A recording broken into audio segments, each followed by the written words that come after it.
नमस्कार दोस्तों, मैं उमेश आप सभी का अपना यूट्यूब चैनल में फिर से बहुत बहुत स्वागत करते हैं। उम्मीद करते हैं कि आप जहाँ भी होंगे बहुत ही अच्छे होंगे।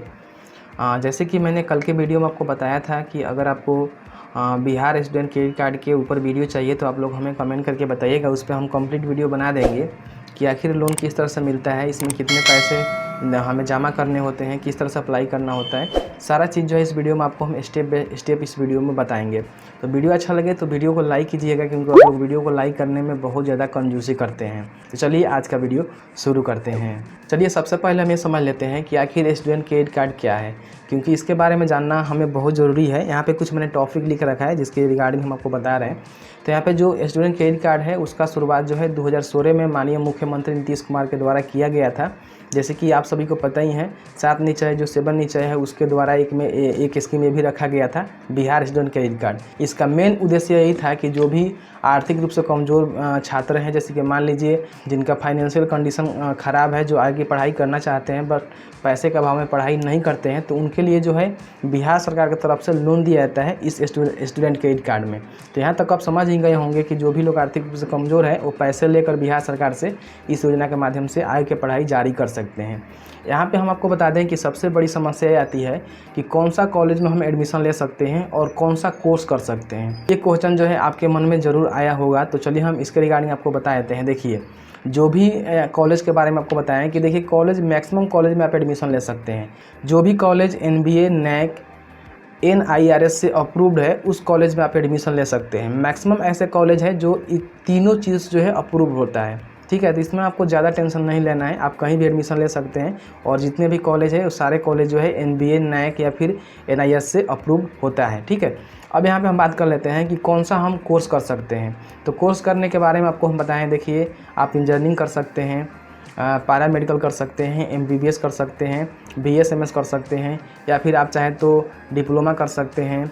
डिप्लोमा के अलावा आप होटल मैनेजमेंट करना चाहते हैं या फिर किसी भी तरह का कोर्स करना चाहते हैं जो इसमें ज़्यादा पैसे लगते हैं, वो कोर्स आप आसानी से कर सकते हैं। कोई भी यहाँ पे आपको माना नहीं करेगा। अब यहाँ पे हम बात कर लेते हैं कि इसके लिए डॉक्यूमेंट्स क्या हमारे पास होना चाहिए ताकि हम अप्लाई कर लें और लोन को प्राप्त कर लें, और साथ ही साथ इसके लिए योग्यता क्या होना चाहिए।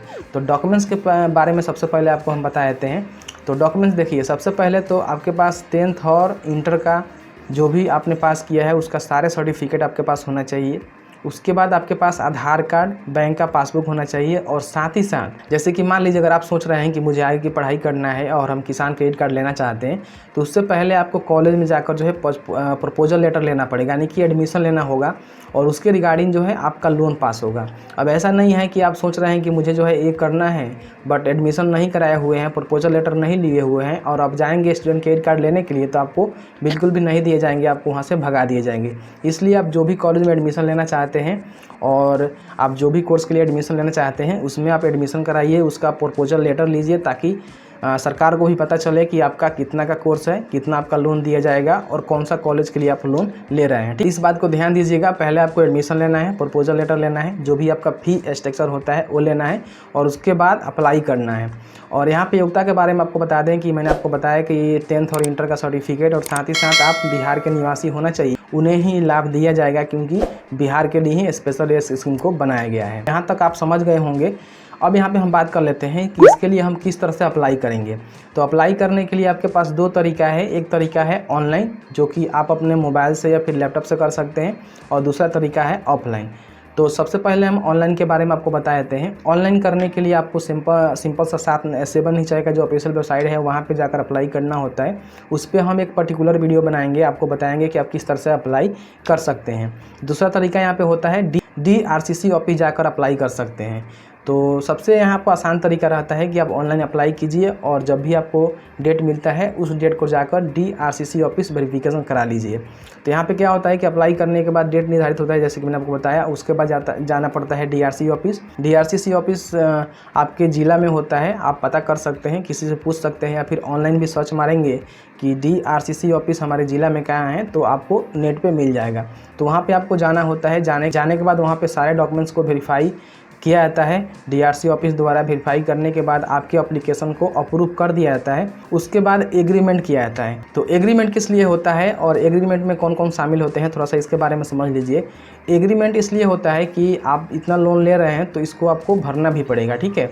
तो एग्रीमेंट में आप अपने पेरेंट को लेकर जा सकते हैं, पेरेंट नहीं है तो उस कंडीशन में आप अपने गार्जियन को लेकर जा सकते हैं, क्योंकि एग्रीमेंट के समय जो है उनको बुलाया जाता है, क्योंकि वही एग्री करते हैं कि इस लोन को मैं चुकाऊंगा, ठीक है। तो एग्रीमेंट करते समय देखा जाता है कि आपको कितने लोन की आवश्यकता है, आप जो कोर्स कर रहे हैं वो कोर्स में कितना पैसा लगने वाला है। जैसे कि मैंने आपको बताया कि 4 लाख तक ही लोन मिलता है, लेकिन उससे ज़्यादा आप कोर्स करते हैं, जैसे कि मान लीजिए 5 लाख, 6 लाख, 7 लाख, 10 लाख का कोर्स करते हैं, तो जो एक्स्ट्रा अमाउंट है वो आपको खुद पे करना पड़ेगा। यहाँ पे सरकार आपको 4 लाख तक ही लोन देगी। और साथ ही साथ यहाँ पे बता दें कि अगर आप 3 लाख, 2 लाख का कोर्स कर रहे हैं तो उस कंडीशन में आपको 3 से 2 लाख ही रुपये दिए जाएंगे, उससे ज़्यादा आपको पैसे नहीं दिए जाएंगे। तो इस बात को ध्यान दीजिएगा। तो एग्रीमेंट हो जाने के बाद अब पैसे किस तरह से मिलते हैं इसके बारे में समझ लीजिए, उसके बाद बताएंगे कि पैसे आपको किस तरह से भरने होते हैं। तो पैसे देखिए, आप जो भी अकाउंट नंबर लगाते हैं उसी अकाउंट में पैसे जाते हैं, लेकिन सारे पैसे एक बार नहीं जाते हैं। फिर आपका कॉलेज का सेमेस्टर होता है और कॉलेज के द्वारा फी रिक्वायर्ड किया जाता है, उस समय जो है पैसे सेंड किए जाते हैं। पैसे किस तरह से जाते हैं थोड़ा सा इसके बारे में समझ लीजिए। देखिए क्या होता है कि पैसे जो है आपके अकाउंट में जब कॉलेज डिमांड करता है तो आपके अकाउंट में पैसे सेंड किए जाते हैं, और आपके अकाउंट से कॉलेज का जो अकाउंट होता है उसमें पैसे ऑटोमेटिक ट्रांसफ़र हो जाते हैं। तो कुल मिला जुलाकर पैसे आपको हाथ में नहीं मिलते हैं। जैसे ही कॉलेज डिमांड करेगा कितना हमारा फ़ी बन रहा है, तो उस कंडीशन में यहाँ से क्या होगा कि पैसे ट्रांसफ़र हो गए आपके अकाउंट में, और आपके अकाउंट से ऑटोमेटिक डेबिट कर लिए जाएंगे जो आपका कॉलेज है। कॉलेज ऑटोमेटिक पैसा आपका ले लेगा, तो बीच में आपको पैसा यहाँ पे नहीं मिलेगा। तो उम्मीद करते हैं कि आप यहाँ तक कंफर्म हो गए होंगे। फिर भी कुछ आपको डाउट है तो आप हमें कमेंट करके पूछ सकते हैं। अब यहाँ पे हम बात कर लेते हैं कि हमें पैसे किस तरह से चुकाने हैं। तो देखिए क्या होता है, जो भी कोर्स आप कर रहे हैं तो कोर्स का जो टाइमिंग होता है वो टाइमिंग समाप्त होने के बाद, यानी कि आप कोर्स कंप्लीट कर लेते हैं, उसके 1 साल के बाद जो है 84 किस्तों में आपको पैसे जमा करने होते हैं। जैसे कि मान लीजिए आप यहाँ पे 4 लाख लोन लिए हुए हैं, तो यहाँ पे कुछ आपको इंटरेस्ट भी देना पड़ता है। कितना देना पड़ता है यानी कि ब्याज कितना देना पड़ता है, उसके बारे में सबसे पहले आप जान लीजिए। देखिए जो भी महिला है या फिर विकलांग है, विकलांग का मतलब जो भी फिजिकली हैंडीकैप्ड है, उनको जो है 1 से 2% सालाना जो है ब्याज यहाँ पे देना पड़ता है। और जो भी लोग सही है, मान लीजिए जिनका विकलांग वगैरह जो नहीं है या फिर अच्छे तरह से तंदुरुस्त है, ठीक है, उनको जो है यहाँ पे 4% पड़ता है।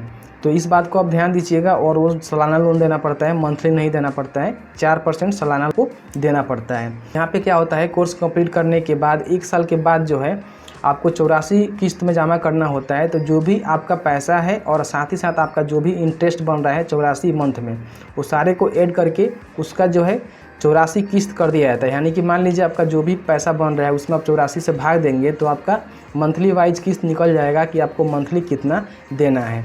तो इस तरह के जो है कंडीशन है। उसके बाद हर मंथली भाई आपके अकाउंट से पैसे काट लिए जाएंगे और धीरे धीरे पैसा जो है आपका चुकता हो जाएगा। तो उम्मीद करते हैं कि मैंने जो भी जानकारी आपके साथ शेयर करने की कोशिश किया है उससे आप पूरी तरह से संतुष्ट होंगे। फिर भी आपको ऐसा लगता है कि मेरा कुछ क्वेश्चन है जो हम आपसे पूछना चाहते हैं, तो वीडियो कमेंट सेक्शन में कमेंट करके पूछ सकते हैं। चलिए मिलते हैं एक नए वीडियो में, तब तक के लिए वीडियो देखने के लिए आपका बहुत बहुत धन्यवाद। आप जहाँ भी है सुरक्षित रहें, स्वस्थ रहें। बहुत बहुत धन्यवाद।